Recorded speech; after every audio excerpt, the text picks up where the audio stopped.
It's January 2026, and what will end up being my final GLC tournament at the Clubhouse game store here in Oregon, as my family finishes our preparations to finalize our move back to our home state.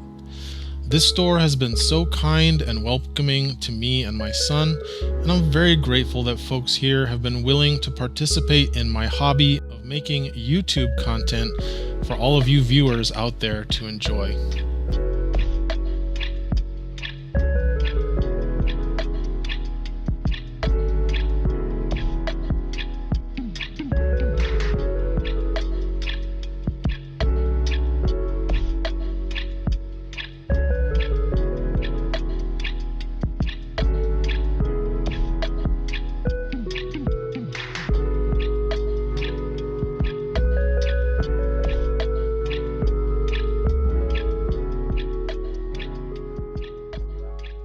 It's a good turnout tonight, with 8 players signing up, including some GLC regulars and some new blood joining for the first time.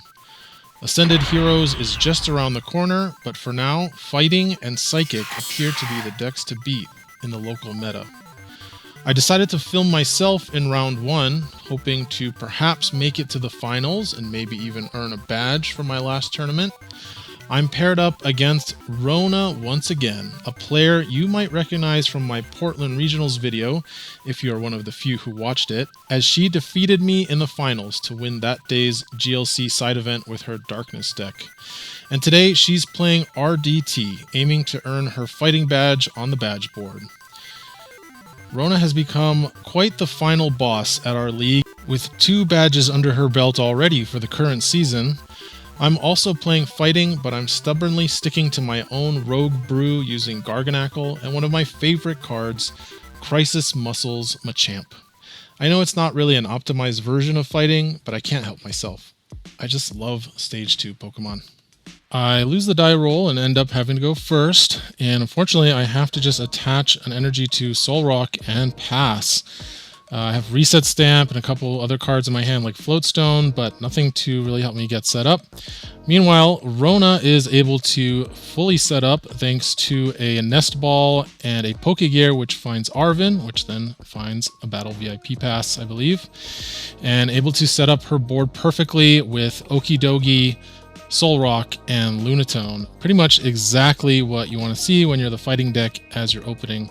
Unfortunately, she does have a Tinglu that's stuck in the active spot and also doesn't find another energy after discarding the fighting energy to the Lunatone to draw 3. She does find a Riolu though and passes back to me.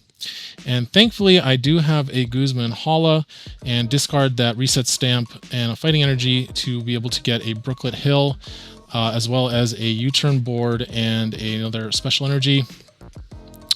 This allows me to go get my Lunatone so I can start drawing and start setting up as well.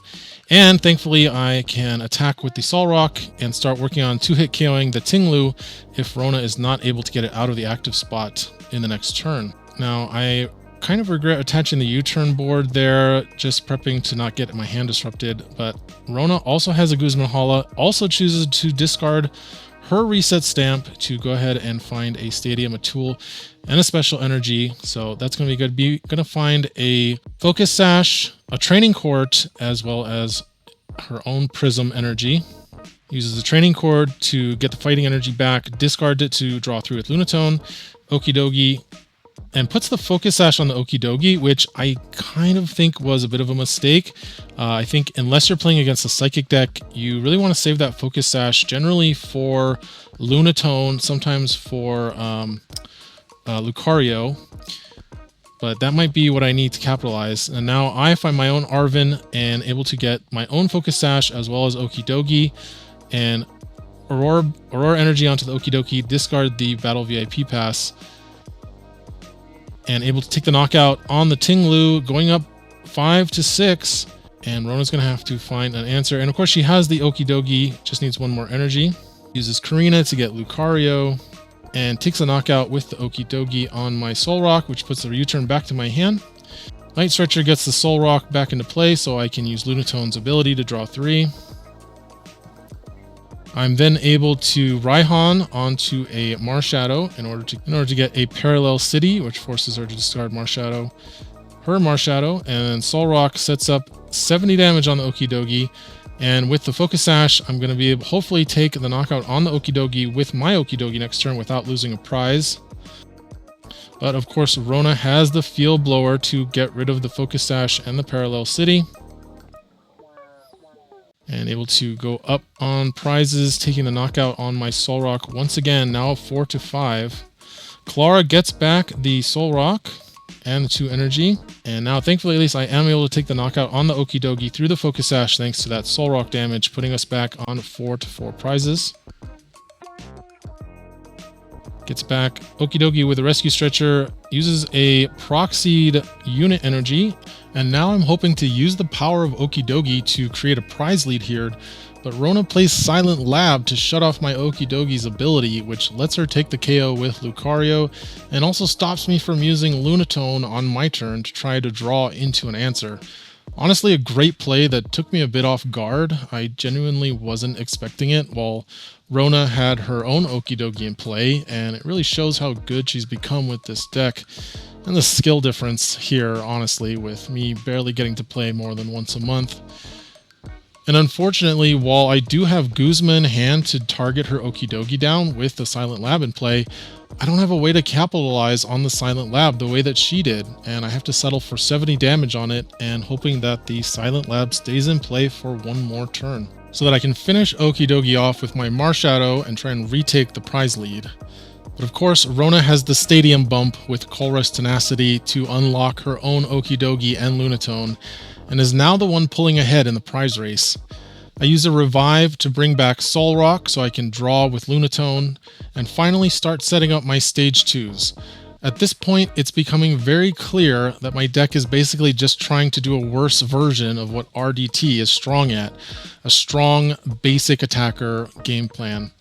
My only hope here is to try and set up some kind of crazy endgame play with a Marshadow KO into a Machamp to somehow take 4 back-to-back prizes. But Rona identifies my Machop as the threat and bosses it to KO it. I'm able to take an invincible KO with Marshadow on Lucario with a Premium Power Pro, but with 3 prizes left, Rona has the Guzma to take the final prize. Alright, looks like I'm building RDT. Although Drill Mill looking really fun too, not gonna lie. And that takes us to round 2, and we actually have, I believe, 2 new players to the store, both playing at 1-0. I believe this is Nick's first time playing GLC at the store, and he has brought his own colorless Archeops brew, and Wesley actually just trying out GLC for the first time as a standard player normally, and borrowing a Rain Dance water deck from Corey, who convinced him to be our 8th player tonight. Nick has to take a mulligan and then starts things off going first, using a Capture Energy to find Fan Rotom, which then finds Bidoof, Squovit, and Hops Wooloo. A great start. Wesley also has a strong start with Hisuian Basculin to find Snom and Sobble. And keep in mind, again, this is the second game playing with this deck, and first time playing against the GLC card pool. Nick finds Bibarel and Jet Energy with Hilda, and gets Snorlax with Artisan, and starts drawing 5 cards a turn with the Squovit Bibarel combo. And with the Jet Energy is able to take a KO on Basculin with Fan Rotom, initiating the prize race on the second turn of the game. Responds strong though, getting Lapras with Artisan and powering it up with Frostlass to do 70 damage and take the return KO on Rotom. Nick continues to churn through his deck and finds powerful energy with Colress's Tenacity to KO the Lapras with Kangaskhan's Rally Back Attack. But Wesley responds again, using Irida to get Rare Candy and Inteleon, which gets Letter and N with Shady Dealings, and KOs the Kangaskhan back with a Muscle Band on the Inteleon. And he debates here on where to send the bench damage, but putting it on the Snorlax makes a lot of sense here. Not only does it put it in KO range for either the current Inteleon or Wishy-Washy in the deck, It also keeps it in KO range of Kyogre should Nick attach something like a Cape of Toughness or a Fighting Fury Belt to boost the Snorlax's HP. But with Wesley now at 4 prizes, we see the Hops Cramorant make its move, and though Nick laments that Hops Snorlax is currently prized, Nick does have the Post-Wake Stadium to boost Cramorant's damage to 180 along with the Hops Choice Band. And since it doesn't need an energy to attack, Nick is able to attach a therapeutic energy to the Snorlax here and get it ready for the next turn, along with a Marnie to get rid of the N in his hand, and goes down to 3 prizes. But Wesley is undaunted, and after setting up Octillery and Wailmer, is able to KO the Cramorant with a 180 HP Wishy-Washy and still has Frostmoth, Octillery, Arctibax, and Kyogre on his bench. Nick promotes a toolless Squovit and finally reveals with Gladion that his fossil card for Archeops had been prized this entire time. He then plays Escape Rope to switch into Snorlax, which has a double turbo energy attached to it, and uses Hops Dubwool to gust up the Arctibax and allows Nick to continue taking prizes here, bypassing the humongous 180 HP of the Wishy-Washy for a turn. It's actually pretty impressive that even without Archeops so far, Nick has been able to take 4 prizes with just a single energy attachment each turn. That's some really good energy management and attacker management. His opponent still has plays though, and he's able to power up Kyogre with 3 basics and a splash energy, and then Iono's Nick down to 2 cards, and then makes a risky but respectable play here, going after the Bibarel with the Kyogre to stop Nick from drawing out of the Iono, but it leaves the energy on the Snorlax, who doesn't even have to flip for sleep because of the therapeutic energy. Nick is able to find Archon and Floatstone with Arven, and then KOs the Kyogre with Snorlax, which does go back to hand thanks to the splash energy. But Nick just needs to take 1 more prize now to win, and Wesley needs to take 2 prizes before that happens. He reveals his plan by using Guzma to bring up the Dubwool, hoping to trap it in the active spot while he then KOs the Archon with Kyogre, and now hoping that Nick doesn't find a switch card, although now his Kyogre is stranded as well since Frostmoth cannot accelerate energy to the active spot. But I think he's hoping that by trapping the Dubwool in the active and cutting off Nick from his energy acceleration, he might be able to steal the win here. Alas, Nick reveals he has the triple acceleration energy, allowing his Dubwool to retreat and Snorlax to take the final prize on Kyogre.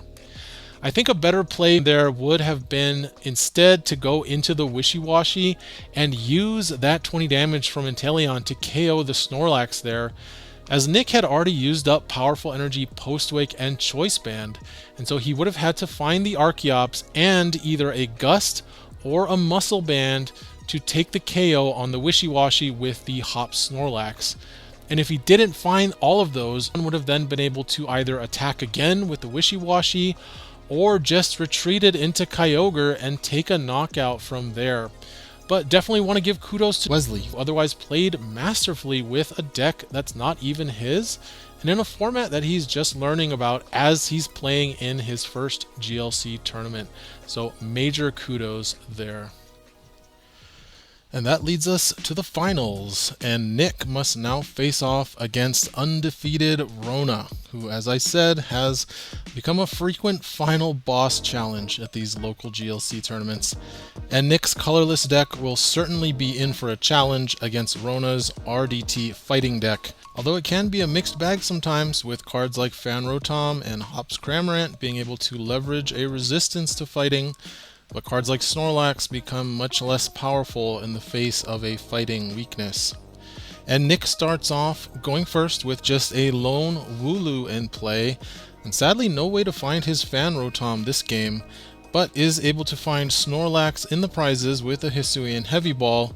But he did jump the gun a bit there with attaching the Recycle energy to the Wooloo before using the ball, and oh no. Nick has passed the turn to Rona with just the Wooloo in play, And Rona already has Lunatone in play and just needs to find the Solrock and a pivot card. And Rona has the Quick Ball, the Professor's Letter, and the Arvin to get a U-turn board. And Nick realizes that he forgot to bench the Snorlax as he had intended to last turn. Oh my god. No, I win. Yeah. We can play I game. thought I benched the Snorlax. Oh, let's play game, yeah. That's crazy. Here, I'll make it even bigger. I'm sorry. No, that's my bad. I totally thought I benched it. Yeah. And just like that, it's all over. But Rona is a good sport and offers to have another game for fun. And so lucky for us, we will get to see a full game of GLC here between these two decks. And this time, Rona will go first, starting with Tinglu and getting Lunatone before passing the turn. Nick has Hop Snorlax as his start and is able to find Rotom with Nest Ball this time, once again using it to bench Skwovet, Bidoof, and Wooloo, and is able to get Fan Rotom into the active and attacking with a Colress Tenacity to find Jet Energy and Postwick. He whiffs on a blind Plume Fossil activation before hitting Tinglu for 70 damage and threatening a 2-hit KO. And notably, both Fan Rotom and Bidoof are taking 0 damage from Ground Crasher here, though Skwovet and Wooloo make for juicy targets for either Tinglu or Marshadow. Rona discards Blood Moon Ursaluna to Guzma and Hala to get Focus Sash, Prism Energy, and Artisan, which gets Okidogi, and again attaches the Sash to the Okidogi, although I guess it does make sense because Snorlax can potentially hit for 230 with a powerful energy. Tinglu pops the Artisan for Ground Crasher, hitting Hop Snorlax, Skwovet, and Wooloo for 30 damage. But Bidoof should not have taken damage here thanks to its ability, which Rona does point out on Nick's turn. Nick puts Capture Energy on Hop Snorlax to get out a Hops Cramorant, then uses a Versus Seeker to replay the Colress's Tenacity, getting Double Turbo Energy and Town Store to find Hop's Choice Band, and finishes off the Tinglu with an attack from Fan Rotom. Rona is still not able to find her Solrock, it seems, but responds with a Guzma to KO the Hop Snorlax on the bench with Okidogi, which both removes energy from the board, but also messes with Nick's damage math here, as with Postwick now gone, Nick will need that Hop Snorlax or another damage modifier for Cramorant's 150 damage to be able to KO Okidogi in 2 hits with 70 from Fan Rotom. Nick thinks for a bit and then decides to just poke the Dogi with the Fan Rotom for 70, without attaching an energy or using the Town Store here. Rona finally able to find her Solrock with a Korrina, which also gets Professor's Letter to fuel a Lunatone draw, starts setting up a Marshadow on the bench before KOing the Rotom with Okidogi, now down to 4 prize cards. And unfortunately, a bit of a misplay here with Nick sending out the Cramorant instead of the Floatstone Bidoof, his pivot. Nick uses Dubwool to gust up the Marshadow, but instead of being able to KO it with Kangaskhan here, attacking for 100 damage with the Double Turbo Energy he just attached to it, he has to sacrifice his Cramorant, which is stuck in the active, and with the Choice Band here to take this KO on the Marshadow, while Okidogi will survive with more HP remaining than any of Nick's other attackers can muster. He also had Rescue Stretcher in hand and could have replayed the Snorlax and been able to KO the Okidogi with the right math at the right time without using the Dubwool, and would leave a fighting resistant attacker in the active to face down the Marshadow. And this is a good example of why you always promote your pivot, since you never know what card you're going to draw after you promote. And Rona does knock out the Cram with Okidogi, which has 160 HP left. And now we see Nick play Guzma and Hala to find Artisan and Powerful Energy, but no tool card, and he needs to now get both Cram and Snorlax back into play off of Rescue Stretcher to be able to take a KO here. The Artisan allows him to find the Cram that got shuffled back into the deck and attaches the Powerful Energy to it, but now he has to use Skwovet to try to draw into the Hop Snorlax. And no luck, and without the Snorlax and the Choice Band gone, Cram falls just short of a KO here. I think instead of last turn attaching the double turbo to Kangaskhan there, which wasn't going to do anything useful with it, he could have stretchered the Snorlax back into play and attached the double turbo energy there. And then he would have had an attacker ready to go that could actually threaten to KO the Okidogi doing 170, instead of it now taking 2 attacks and still surviving. But that is one of the really important skills in GLC, is correctly matching your attackers to your opponent's attackers so you are taking knockouts as efficiently as possible. And Rona able to deepen the hole even further by bossing away the Cram and knocking out Bidoof, taking away Nick's pivot and going down to 2 prizes, which renders the Cramorant now useless as an attacker.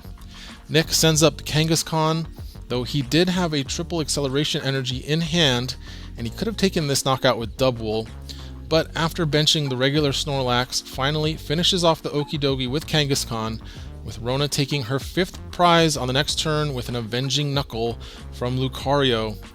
And then we see the unidentified fossil coming down far too late.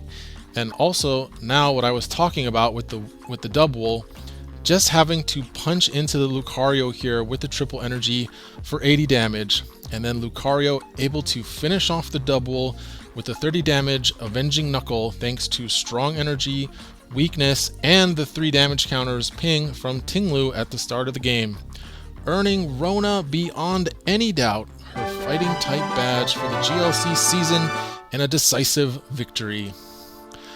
Once again, a big thank you to everyone in the GLC community at Clubhouse Games.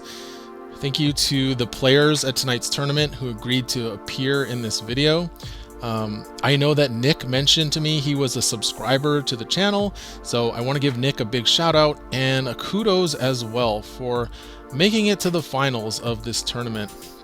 You know, Clubhouse has some pretty fierce GLC competition, Rona among them, along with everyone else who has been playing there, and I'm happy that we got to have Nick and Wesley potentially joining that group as well.